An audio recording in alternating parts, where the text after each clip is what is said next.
Hi everyone. Some time ago I made a video explaining every single timeline depicted in the Back to the Future trilogy. It was quite fun, so I thought about making a similar one with the purpose of explaining all the major plot points in the Matrix Trilogy.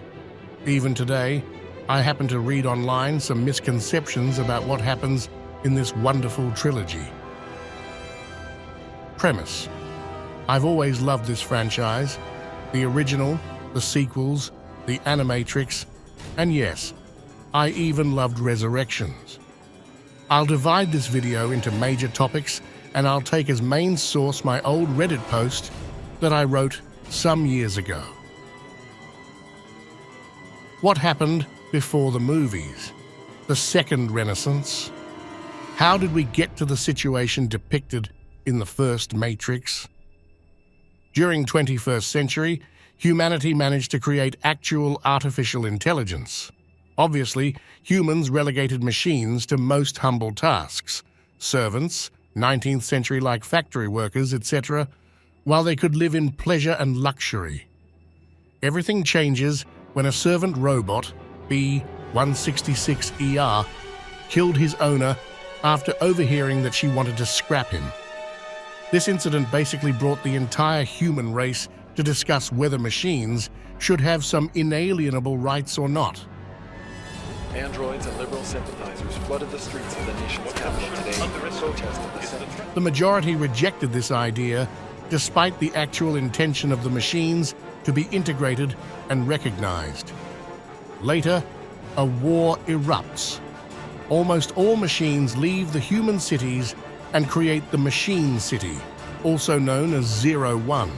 Because of their technical superiority, humanity falls in a deep economic crisis, which brings to the real full-scale war. Our patented vector thrust coil gives the 01 Versatran the ability to sustain normal. But humanity struggles, as the machines manage to create all sorts of new weapons. Desperate, human governments decide to darken the sun with those black clouds we've seen in the first movie, Operation Dark Storm, hoping to take away the main source of energy for the machines, the sun itself. But we know that it was us that scorched the sky. As we know, it doesn't work, and the machines basically win the war. The remaining governments are forced to sign a total surrender at the UN headquarters, but the machine ambassador, which is there with them, explodes, annihilating the last human authorities.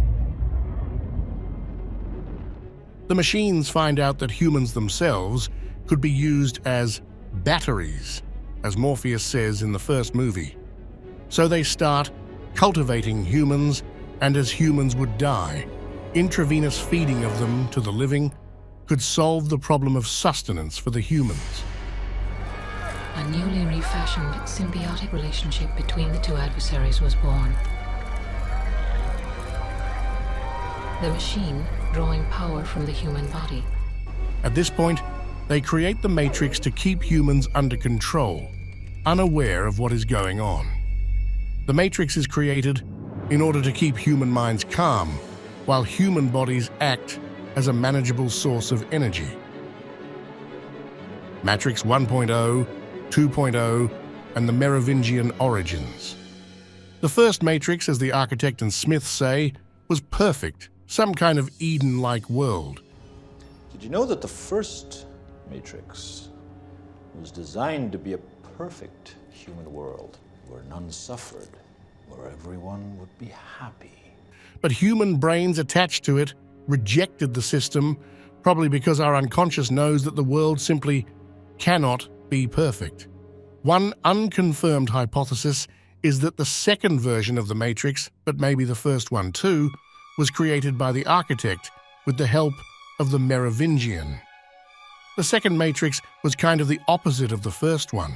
It was created to keep humans enslaved with fear, a world populated by frightening beings, probably those in service of the Merovingian himself. Very loyal, aren't you? Yes, mistress. We come from a much older version of the Matrix. It is never confirmed, but it fits the Merovingian character way better than him being another one, or just a powerful program. Humans rejected again that system, so the Merovingian became a useless program, and instead of being deleted, he chose to go into exile while keeping for himself as many Matrix 2.0's programs as he could find. That explains why he is described as so powerful, why he can change the Matrix code, and also why he hates the Oracle so much, because the Oracle basically stole his job.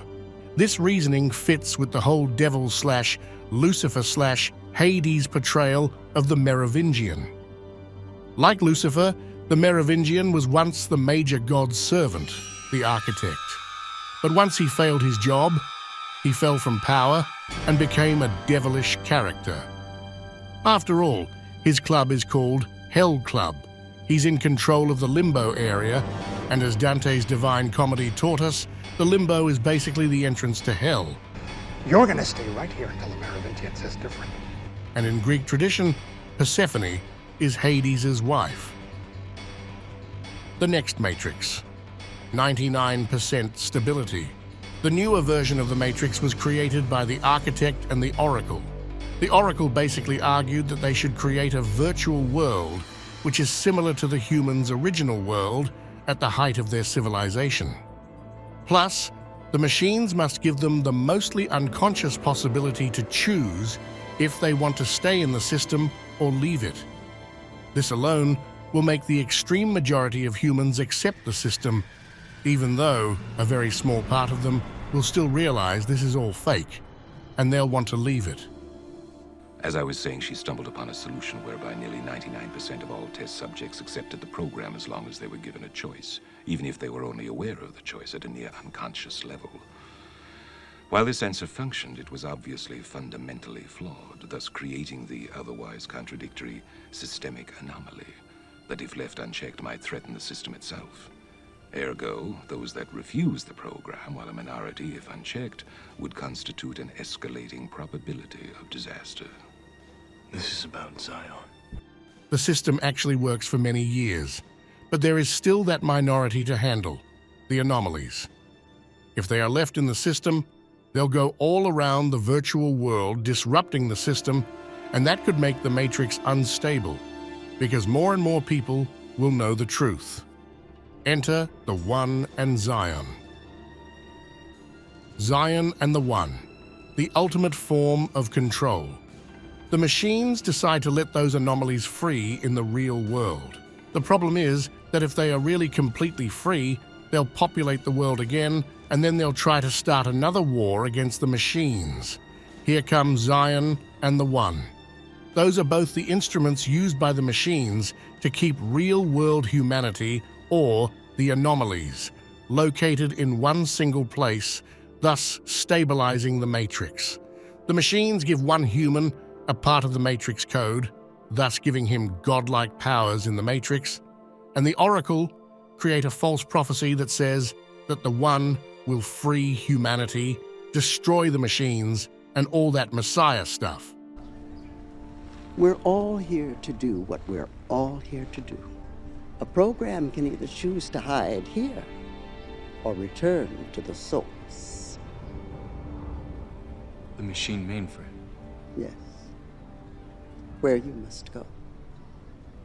Where the path of the One ends.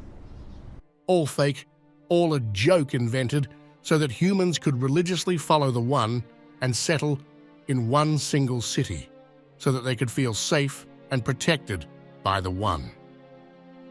For some versions of the Matrix, the Oracle pretends to be on the side of humans. Every time the One is found, she talks to him. She says that he has a purpose and that his journey ends to the source. Everyone follows that path, believing that he will manage to free humanity once he reaches that place. Fact is, this is all a lie.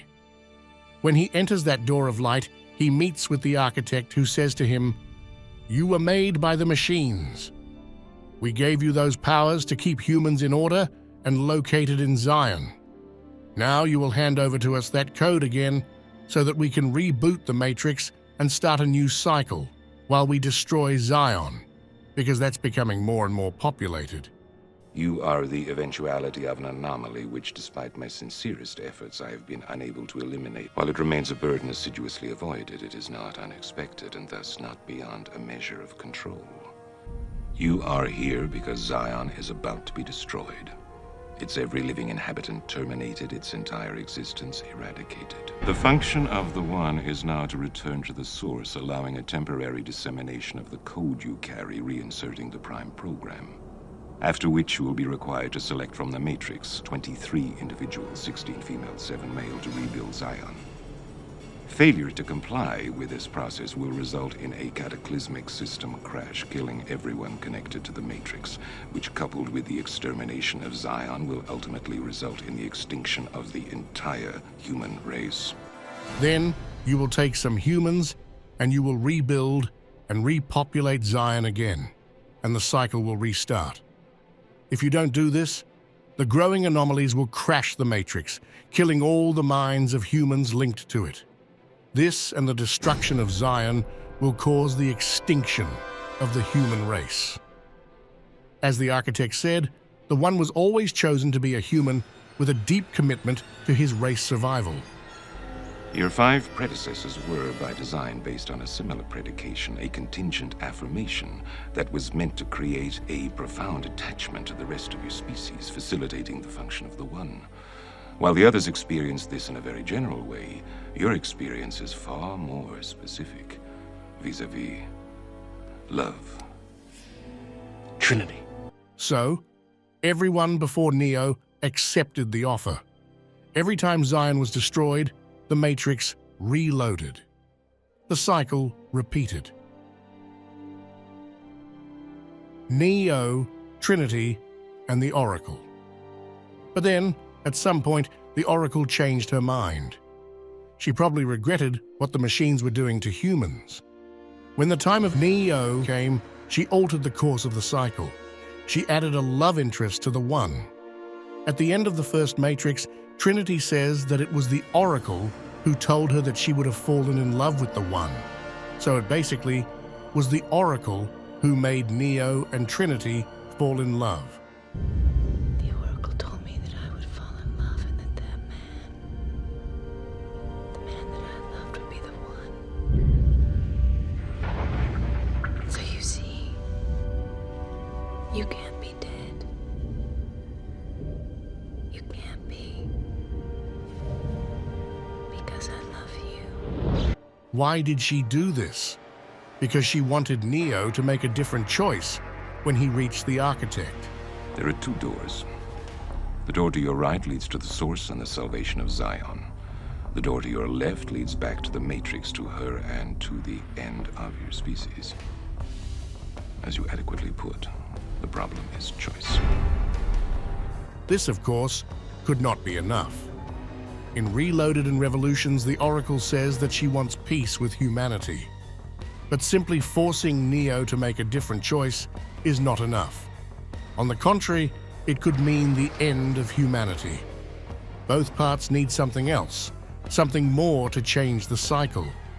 That's why there is a second alteration, Agent Smith. He is very important for the whole franchise, not only because of his relationship with Neo, but because he is a common threat, both for humans and machines. The fact that he actually helps the Oracle's plan to achieve peace between the 2 sides makes me wonder if the Oracle is behind, at least in part, Smith's actions. Maybe she helped him return inside Matrix after his destruction at the end of the first movie. Or maybe she has no part in this, I don't know. When Neo arrives to the source, he is given the usual choice that all previous ones faced.